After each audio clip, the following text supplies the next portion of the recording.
உறவுகளுக்கு நான் ஒன்று சொல்லிக்கிறேன்.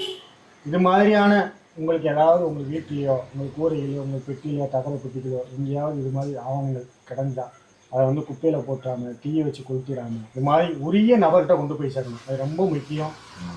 செப்பு பட்டயமோ இல்லை ஓலை சுவடிகளோ இது மாதிரி நீங்கள் எங்கேயாவது பார்த்தீங்க, யாராவது உங்கள் உறவினர்கள் வச்சுருக்காங்க அப்படின்னா அது யார்கிட்ட போய் கொடுத்தா யார்கிட்ட போய் காமிச்சா அது வந்து வெளியில் வரும், அதை ஆவணப்படுத்தப்படும், மக்கள்கிட்ட கொண்டு போய் சேரும் அப்படின்னு உரிய நபர்கிட்ட அதை அடையாளப்படுத்துங்க, வெளியில் கொண்டு வாங்க. இது மாதிரி எண்ணற்ற தகவல்கள் பொக்கிஷங்கள் இன்றைக்கும் புதைந்து கிடைக்கிறது. நிறைய வந்து இதை வந்து நம்ம தேடி நம்ம பயணப்பட்டுக்கிட்டே இருக்கோம். ஐயாவுடைய வாழ்நாள் அவருடைய சர்வீஸில் நிறையா இது மாதிரி நிறையா பார்த்துருக்காரு. அதில் ஒன்று தான் அவருக்கு. ஆனால் நமக்கு இது புரியுது. அது மாதிரி நம்ம நிறைய இடத்துகள்ல இது மாதிரி வந்து பானை பித்தளை பானைகளில் கூட குறியீடு இருக்குது, அதில் எழுத்துக்கள் இருக்குது, தமிழ் எழுத்துக்கள் இருக்குது, தமிழ் எழுத்துக்கள் இருக்குது.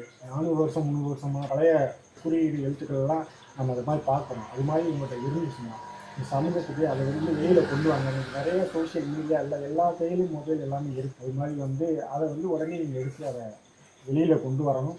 கொண்டு வரும்போது இது மாதிரியான செய்திகளை நம்ம பொது சமூகத்திற்கு இதை வந்து நம்ம கடத்தும் போது பொது புத்தி பொது சமூகம் நம்ம மீது இருக்கிற பார்வை மாறும். நம்ம யாருன்றது வெளி உலகத்துக்கு தெரியும்.